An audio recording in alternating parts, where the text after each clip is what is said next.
Welcome to the Love Local Chicagoland podcast. Here we invite people and nonprofits from our local communities to share their stories and their voices. Through amplifying their message, we share their genuine human experiences that connect us all. Our goal is to make our communities more than just a place to live, but instead a place to thrive.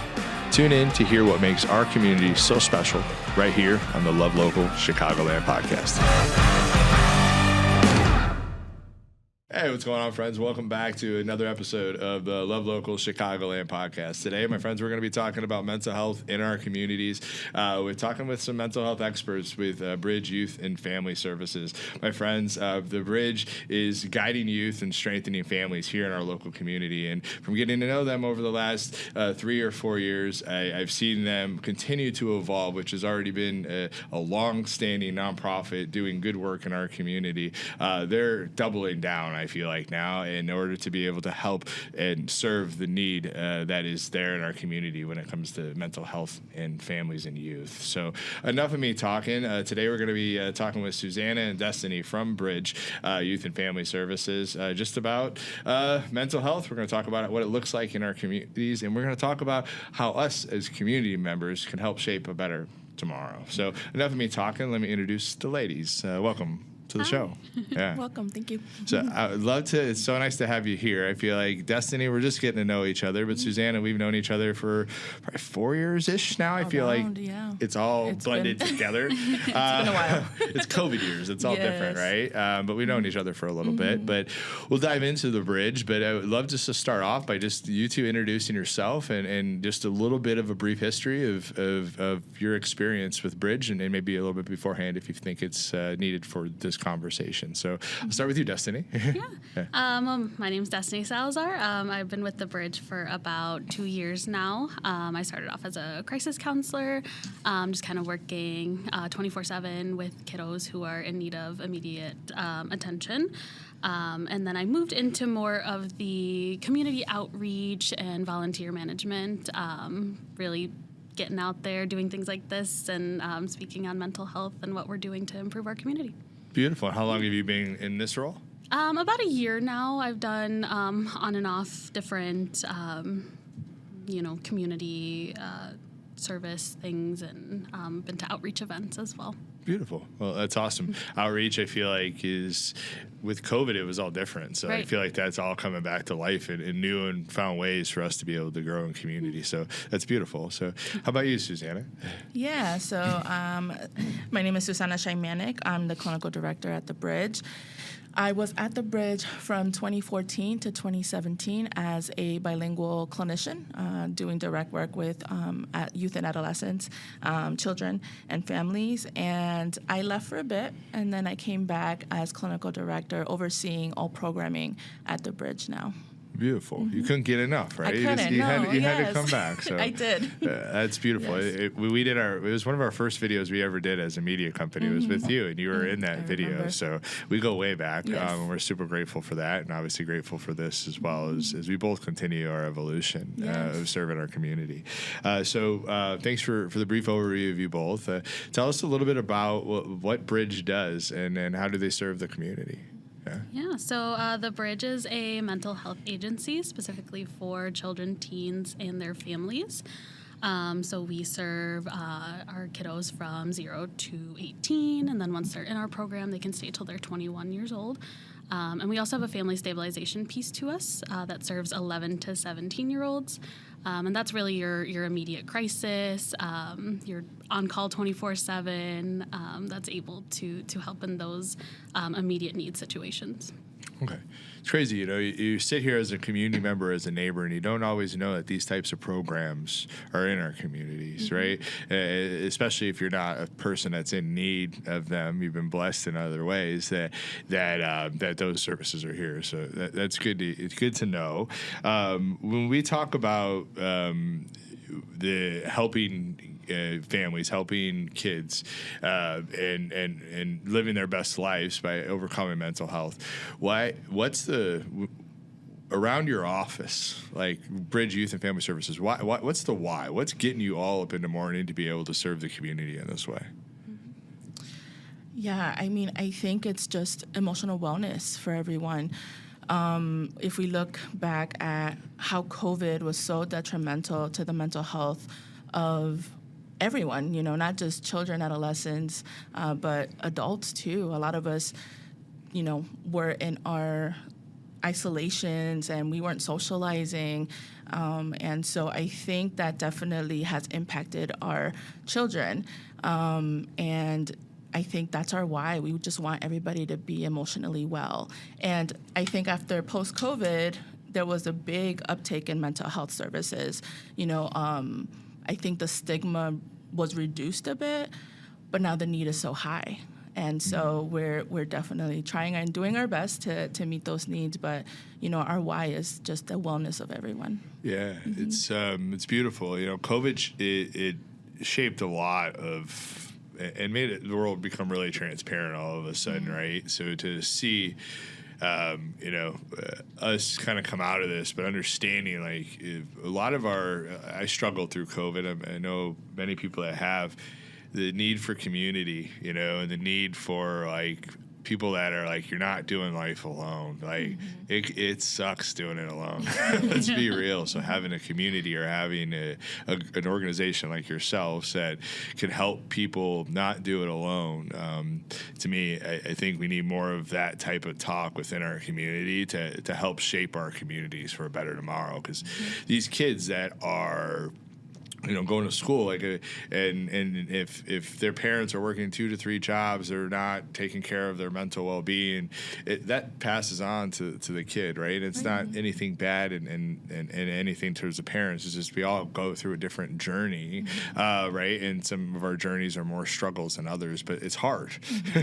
But to make sure that we're taking care of our families, making sure that we're taking care of our kids, because even if you're not impacted, your kid might be sitting next to the kid that's being impacted. Well, how is that going to impact your kid? So why don't we jump in as neighbors and work on fixing this, and by helping people like you guys just amplify your voices. So we talked a little bit about the programs. I know you do counseling, you do mentoring groups. Can we go a little bit more into that piece of the programs from you guys? Yeah. Definitely. So like you said, we do offer counseling, and we offer different forms of counseling as well. So we have your, standard one-on-one with a licensed therapist, counselor, therapist intern. So we do different forms of play therapy, art therapy, all these different tactics that we use, CBT, all of that good stuff, trauma-focused as well. And we also do group counseling. So that's with peers around those similar ages, whether that's middle school, high school level, whatever it may be. And we have different groups on topics that we kind of feel out that are needed in our community. So whether that be, substance abuse for high schoolers or art therapy for middle school children, and just whatever the needs are in the community. We try to listen a lot to the schools, the police stations, whoever is in need, parents, just to kind of feel out what is really a good group to run. As well as our mentoring, we have Beyond the Bridge that is going into our schools and doing one-on-one mentoring with them as well. We have Bridge Buddies that kind of sits with the younger students at lunch, and they'll kind of just hang out for a little bit, have a good role model or mentor that they can look up to and look forward to during the day. And then we have the other program of Crisis as well that we talked about earlier. But yeah, you guys are busy. Yeah. How big is your team overall, roughly? In terms of total, I think we're 20, maybe 22. In terms of clinicians, we are probably around 8 or 13, 8 to something. I would have to count, but yeah, around 8, I would say. Okay. Yeah. So a pretty large team. It's a team of people that are within the organization that are working to be able to help solve these things, right? It's not just the few of you. Yeah. And you guys have been in the community for a long time too, right? So is it? I think when we did the video, it was almost 30 years, or maybe it was 30 years, so it's more than that now. Yeah, so it's, I believe we're going on our 60th anniversary. Next year's our next year. 60th? So maybe it was 60th. 55th then? Yeah. That was probably, that's crazy. Something like that, yeah. Yeah. 60 years next year.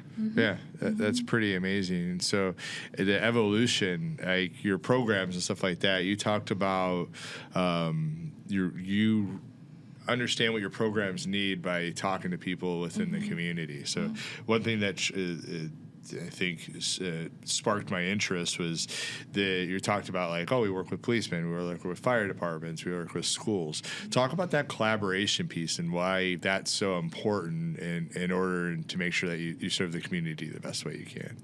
Yeah, I mean, I think collaboration is everything when it comes to bringing support to our kiddos. We just met with our police social workers last Friday just because we needed to see what they need from us in terms of those crisis calls that we get, at 2 or 3 in the morning when a kiddo has either run away or a parent unfortunately doesn't want them back in the home. So how can we be of help, and how can they help us as well? And so that is very important for us. We talk about cases. We have partnerships with different hospitals as well, trying to do some preventative measures before it gets to that crisis piece, right? We try to do as much preventative work as we can, and collaboration is part of that. If we're all talking about the same issue, then we can do something about it. Yeah, that's beautiful. We got reconnected because the Prince of Peace Lutheran Church in Palatine does this community leaders meeting, which I think I'm learning a lot over the last 4 years, like doing a lot of stuff with nonprofits within the community. But when I was there, I didn't know. I thought we were all collaborating, and I didn't realize that there was so much room for growth for us. And now seeing that meeting come to life and see it evolve every time, I feel like, I wasn't there at the last one, but the other ones, you're seeing people connect. You're seeing partners of our community connect with you. Guys were already connected with them, but you have the policemen, you have the firemen, you have everybody there, and you're hearing things from their perspectives. And like me, even as a media guy or a person that loves story, that loves conversation and thinks that could help, it's amazing to see that there's so many different perspectives. And it's amazing to see that the connections happen through that meeting that is helping shape our community. Like somebody met Beth at Journeys. I'm like, you didn't know each other? I'm like, I forgot who it was, but I'm like, how did you not know each other? It was Erica from Family Forward. This was a few months ago, and I was just like, how do you guys not know each other? And then now to know, like, hey, you guys are, you're connected. You could help each other. Your services could overlap, or you could learn about a need from that. But that collaboration, not to go on a soapbox, but that collaboration is what's going to help us shape a better tomorrow at the end of the day. So we know with mental health, it kind of sucks right now in our community, to put it bluntly. And when I say sucks, it's just because it's becoming so aware, and a lot of things are changing and evolving. COVID took a big hit on us. But can we talk about the current state of our community when it comes to mental health from your guys' perspective? Yeah, and like I say, the awareness is there, which is great. Stigma has reduced a bit. But the need is so great. Right now, one of the things that we're seeing is what I like to call our littles, which are our 0 to 3, 0 to 5-year-olds. And there is such a need within that age group, because you're talking about kiddos who weren't socializing through COVID, that they were just at home, with their families, and now they're having to go into a school setting. And so boundaries are at school, limitations are at school, and they're having a hard time because they weren't able to socialize during those years. And now to have to do that is very hard for them. And so I think it's, again, the need is there, and one of the things that we have been able to do is collaborate with Lake Louise Elementary School and do Bridge Buddies and help, our K through 5th grade with mentors that come in voluntarily and help support them with whatever goals they have at school, which could be as easy as don't use foul language or stay still. So, things like that is important. And again, we're seeing that uptake in terms of behaviors with our littles. Yeah, I could definitely see that, and my kids I feel like we're really blessed. They're 4 when it all happened, and we got into St. Peter, which was a school right away that stayed open. Now they're actually still there through that time frame, but I couldn't imagine being a parent for one going through that time frame without a village of support, because it was a lot, and in a lot of the public schools you weren't even able to go into at that time, which understandably. There was just a lot of things going on, but it was to think how it is going to impact our youth. I'm glad you guys are helping, that demographic figure that out, because it can't be easier. And those teachers that are out there that are having to work through this stuff, kudos. To them and to all of you. How about teenage kids? I know I went to Edgebrook. It was one of our first Love Local videos that we did. I want to say it was second or third video that we did. It was with Kathy Millen, and beginning of COVID, maybe not beginning, maybe summer of first year COVID, that time frame. So maybe June, July of 2020. And Tony, is that the principal at Palatine High School? And I was sitting there talking to him, and he was like, "Oh, why are you here?" Blah blah. He's like, "Well, these kids aren't coming to school." And then to talk with him, and he was like, we're trying to get him to school, he's building a relationship. I was really impressed with how he was just connecting with the kids. He wasn't there to judge. He wasn't there to criticize. He was there to be their friend and to connect. And that from the outside, and that truly was there. But I remember him saying a lot of those kids don't even have the internet. Right. Is that? Yes, that's 2024. They don't have the internet. Yes. So how are those kids being impacted during this time frame? Because now some of them might even be adults, or 18 plus now that we're doing that. But what are we seeing as the impact of them when it comes to mental health? Yeah, and so we're seeing a lot of that school refusal for sure. Still, again, I think. Teenagers are like, I did school through COVID, so why do I have to go into school? Or there are needs. They're just basic needs that have not been met, and we've had cases where kiddos is like, I have to work. 14, 15-year-olds saying that they have to work because they need to help around the house. Yeah. I mean, that's humongous. So their basic needs are not being met. Therefore, school is a second. It's survival. It's survival, exactly. Yeah. And so for them, it's, we're trying to provide one of the things that our clinicians do is also some case management, right?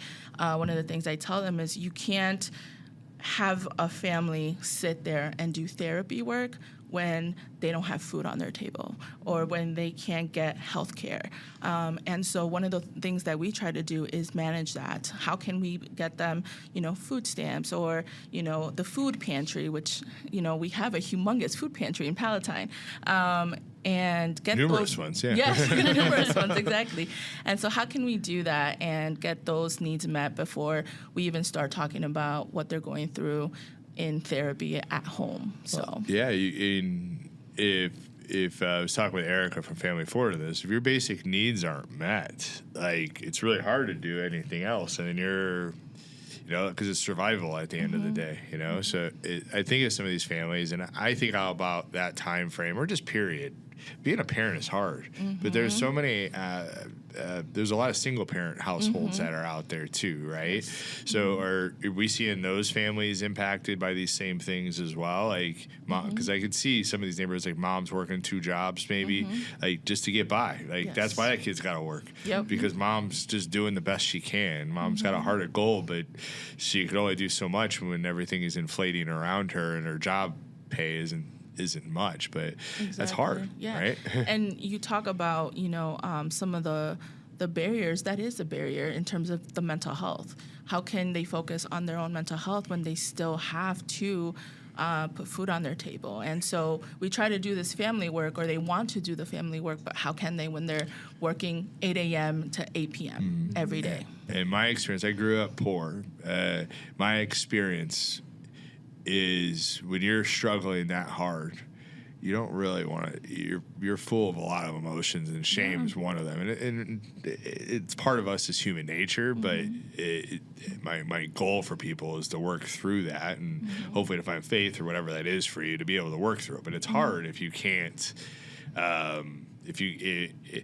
if you're thinking down upon yourself, if you don't feel good about yourself because of the situation you're in, when in all reality, you're just doing the best you can, just like all of us. Exactly. But you need those things met, you know. But to hear that kids are working at 14 and 15 years old, like, you know, I always, the big reason why we built Love Local is like we feel like through the voices of our community we could build a better tomorrow, and that's a big piece of this. But how can we build a better tomorrow if we're not trying to help those people? Because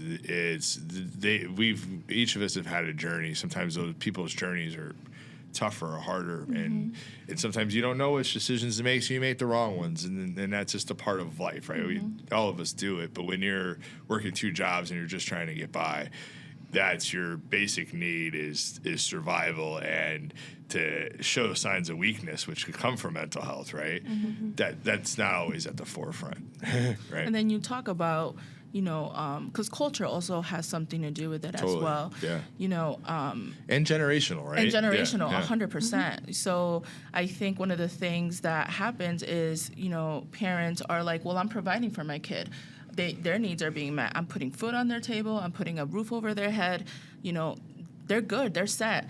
And a lot of the times it's, yes, that was good for you and that feels good for you because maybe you didn't have that when you were growing up. However, the needs of your children are a little different now because they need that emotional, you know, connection. They need that emotional support. That mental health piece is important to them. And so, you know, talking about culture and generational situations, that's something that we have to do a lot of psycho-ed on with the parents because, again, they're in survival mode because that's how they grew up.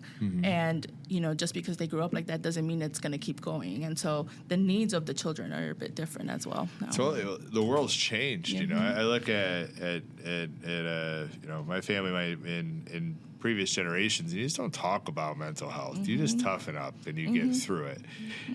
That's, for one, that's really hard and probably was never the best way to be able to do it. Like, science is going to tell us that now, right? But then you look at how, like, our world's changed. And, like, these kids now, and even us adults, we have this thing constantly taking our attention, constantly can be triggering emotions depending on what algorithm you're in. So as a parent, even if that wasn't in your past, it's super important to overcome yourself and get through this so that we could help the kids for tomorrow, because this is different. Like, I'm an 80s and a 90s kid. We didn't have this. We got dirty. We broke bones. We went outside. You know, I got lucky enough to have Nintendo, but you didn't play it that long. You were outside. You were playing, you know, I was playing football or basketball or digging holes in the backyard or whatever it was, right? But nowadays it's different, you know? So I look at it as, even if it wasn't instilled in us, now we know better. The world tells us that mental health is key and that mental well-being, you know, I go back to going on a soapbox now, but what you did at the community leaders, I think 2 meetings ago, where you did like the self-care evaluation, to look around a room of community leaders, people that are getting their butts kicked over the last 4 years, and we're talking about self-care. And what was interesting that I saw was how many people didn't really have that at the forefront. But then also, like, there's a lot of people that do, you know. And I've been lucky enough to be around Carl, which is Prince of Peace's leader, and very passionate about the community. So self-care has been like work from rest. That's been there since like 2016 with me, and it's been life-changing for people. But we talk about self-care. Like, let's talk to the parents that are out there now. Like, why is self-care important, for one? But what can the parents do to be able to improve their self-care and keep it top of mind for their kids and for themselves? Yeah, I mean, self-care is so important, and I think people, a lot of times, or what we have seen is it has been monetized. And it's not that. You don't have to go get your nails done, or you don't have to go get a pedicure or a massage to have self-care. Those are great. Love them, 100%. Get them myself, yes. But that's not all it. Going outside for a walk with your kids, that is so important. That just doesn't, you know, that's self-care for you because you're spending quality time with your kiddos. Kiddos are spending quality time with their parents. And just, you know, being outside and being around greenery is so good for you. You know, you just breathe it in, and it's amazing. And those are memories as well for you as a parent, right? Those are memories you're going to keep. And so, you know, it could be that. It could, you know, be as let's have a family movie night. That's 100% self-care because you're not really worried about anything. You're just watching a movie with your family. And so it's the little things like that that can help, and it actually refreshes you and energizes makes life you. tolerable too as a human, exactly. like connecting with your kids with the wind blowing, like it feels good. Yes, you know, it a sunny does. day, the trees are coming up. I'm talking about like now in Chicagoland area, like, as summer comes, you know, Yes. it feels good. So that's great advice. I think, you know, we talked earlier, like basic needs aren't being met, and we're looking at parents that possibly maybe need some support, maybe are coming from tough places themselves or have gone through tough things in life. What are some of these main stressors for people? What are they dealing with that's getting them to, not getting them to here, but what are they dealing with that's making them work through what they have to work through right now when it comes to their mental health? 'Cause there's more than just generational shifts. There's more than just this. What else? Absolutely. I mean, I think a lot of it has to do with, kind of gender that can play into it as well. You know, we talked a little bit about generational, like, you know, just get up and do it. But, I think a lot of the time we're seeing males not really coming through our doors and through any mental health doors at all, because, you know, there's that stigma around men are the protectors, the providers. Yeah. They need to just man up and do it, you know. And I lost a friend because I was talking about my feelings, and the next day or 2 days later, he picked something else to come after me about, but you could tell he didn't want to go there. But it was a generational and a cultural difference. Absolutely. Keep going, but it's real. Yeah.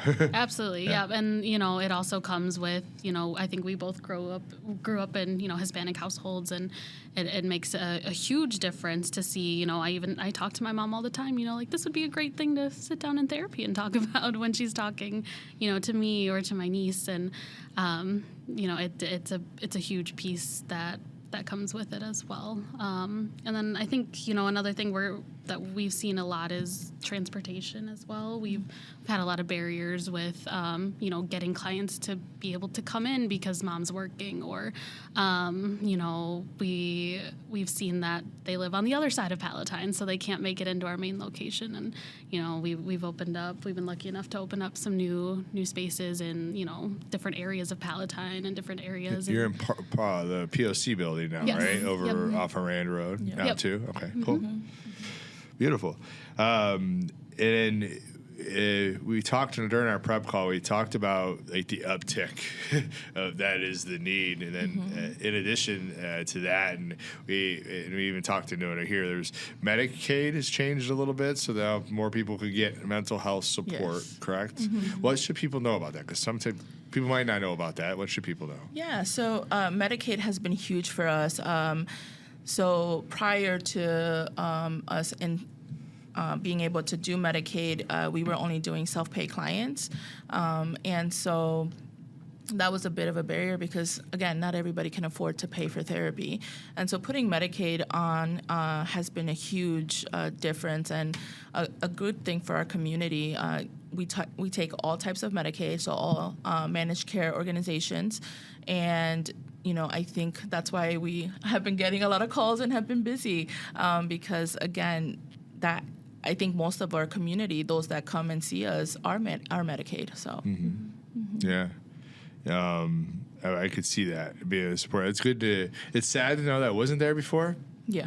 But it's also good to know, like, okay, we're moving forward. You know, we want to help all people within our communities live a better life because it impacts us, even if it.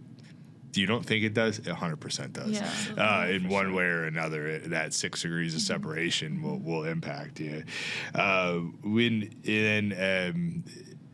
talked a little bit about the barriers beforehand, and coming in through things, but we talked about lack of technology for some of these people. Like they don't have internet. They don't. What else don't they have? Computers, maybe. Well, I feel like computers, the kiddos do have them because of school. Okay. if it wasn't because of school, then yeah, they wouldn't have usually computers. But I think school uses Google Chromes now, so they have that. I know there are some programs within the internet area that they might do like almost like a sliding scale situation, but just having parents know about those, that's also like a barrier, because some of them don't know. It's not until they're sitting in front of us saying, I need this, and we're like, well, have you tried this, right? And so, they might go years without certain needs because they just don't know about those needs. And, why?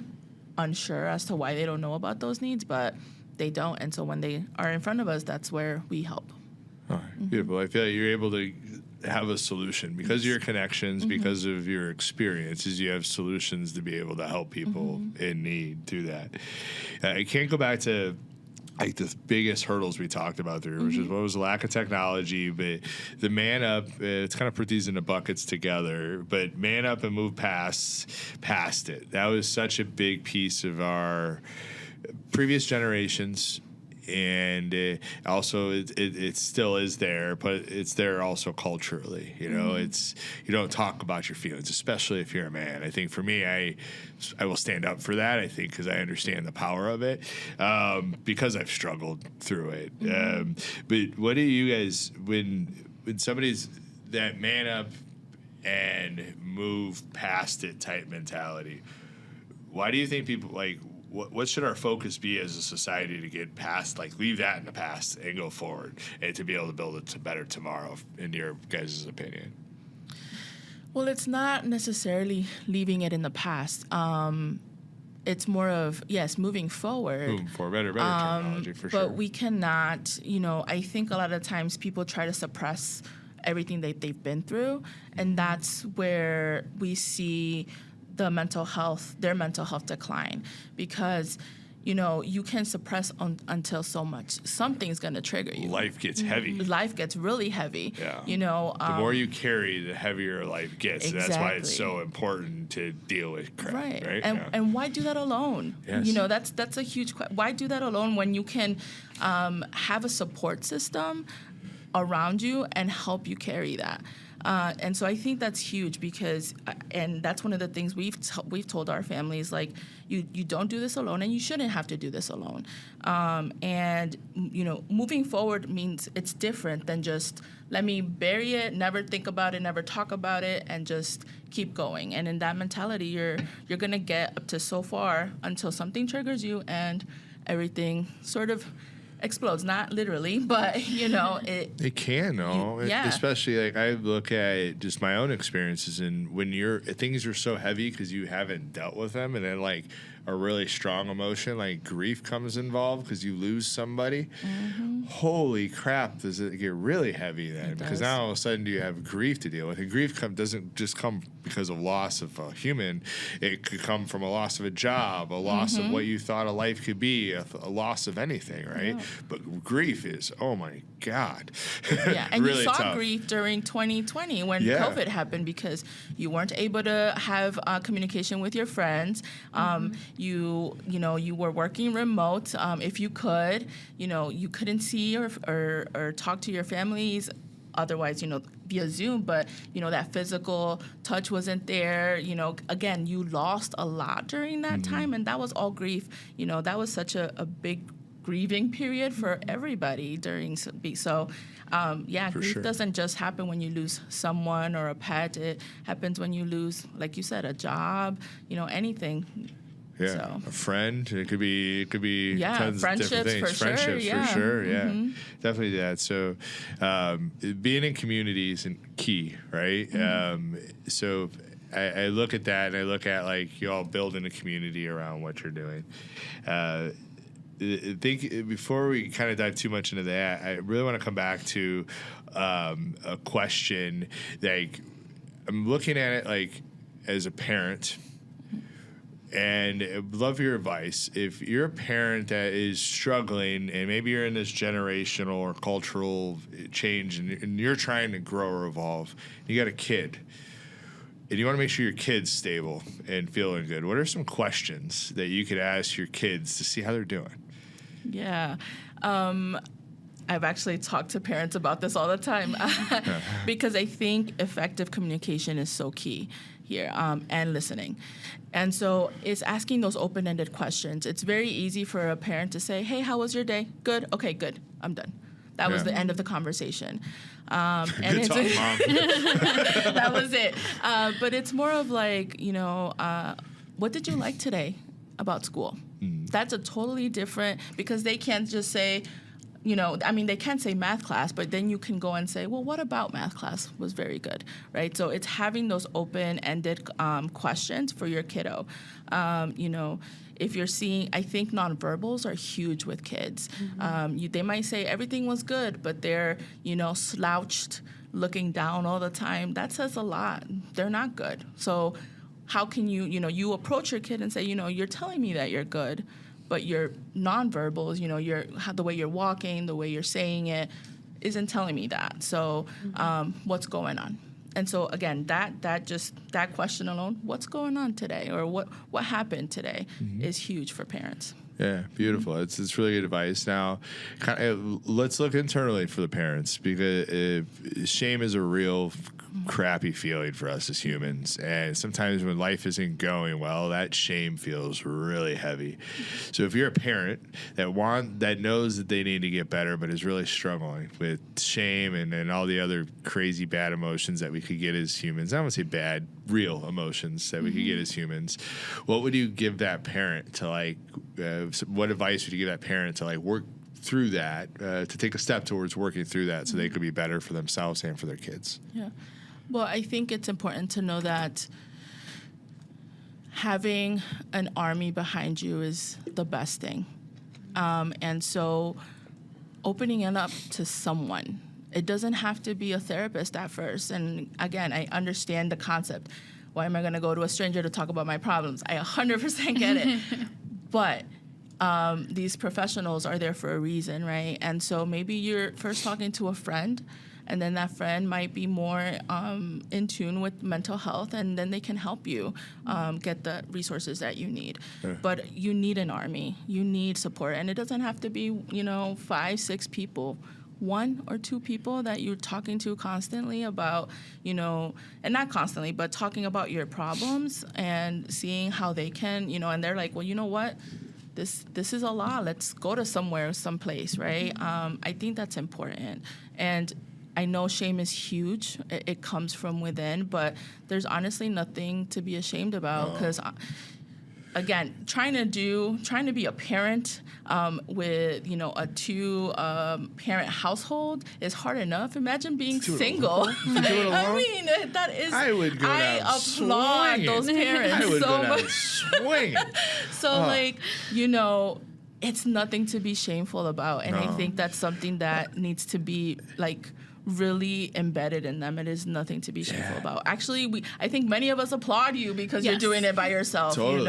And there's a respect there. Exactly. Right? But grace is key to yourself. When mental health is there, when you're not talking nice to yourself there, because it can come in many different facets, but usually you're not talking nice to yourself here.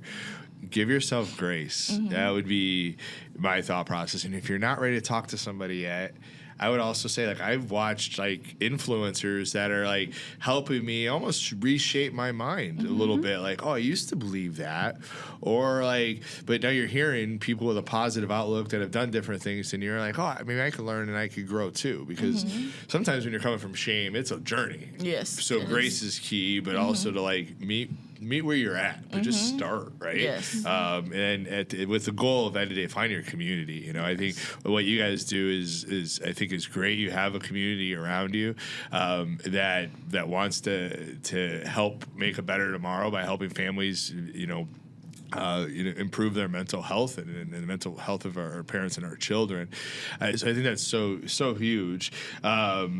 And I think if people want to look to be able to be hey, Bridges, I don't know if Bridges is right for me, or maybe they are.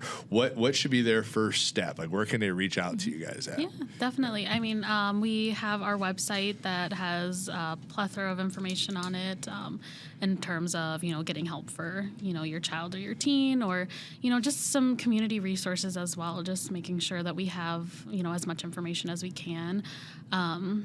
And also just, picking up the phone and giving us a call. We'll kind of walk through just everything that's kind of going on and seeing what your greatest need is and getting you set up for success in that way.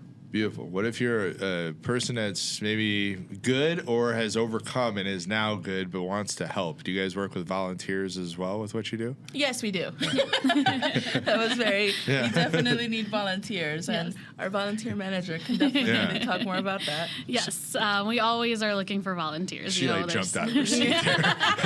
You guys might not have seen it, but she did. But, there's so many different ways that you can help, whether it's becoming a mentor for these children and making sure that they have a positive connection in their life, just to, working on our associate board and helping us, continue to spread the message about not only the bridge, but mental health in general, and resources to get mental health. And then, getting volunteer work throughout the bridge and seeing more the behind the scenes of how you can make the therapy experience better for all the children as well. Yeah, it's beautiful. And go back to, it's a community of people, community of volunteers, community of workers, community of donors, helping make Bridge possible that's a really long time. I didn't think it was 60 years, but that's pretty awesome, and it's something I feel like y'all are just getting started, not only because of this conversation, but knowing Chris, but also seeing how the world's evolving.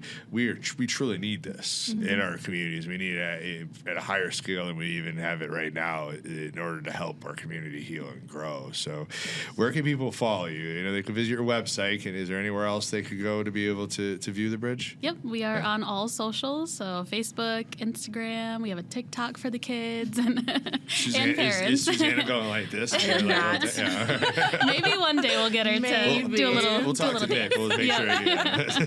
Dancing videos for Susana, just for Susana. Yep. So, cool. So anywhere you guys are found, you're making content to be able to help get your message out there. Absolutely. So beautiful. Hazel, anything else that you want to share with our audience? Just thank you for allowing us to have kind of a platform to not only speak about the bridge, but also just kind of reducing that stigma around mental health. And, even if maybe you don't necessarily feel like you need that mental health support right now, having that community that knows those resources is so important. But it's key. Well, it's been my pleasure to be able to have this conversation and to be able to build a relationship with y'all more between this and between the prep call. But I love what y'all are doing, and I stand behind improving mental health within our communities. I think it's needed, and I think my advice to our audience or anybody listening, like, if you're not experiencing joy, figure out why and start working on that. And if you're a parent that is struggling and you got kids or you're doing it alone, find yourself a community, because it truly does take a village. So I appreciate you both today. Thank you so much. Thank you. Thank you all, my friends, for listening, watching. We love local, and we're not stopping. So today we're talking about mental health, because we want to help make our community stronger through content by helping connect you to the good people that are doing great things within our community. So follow, subscribe to us here on Love Local Chicagoland, and we'll see you next time. Peace out.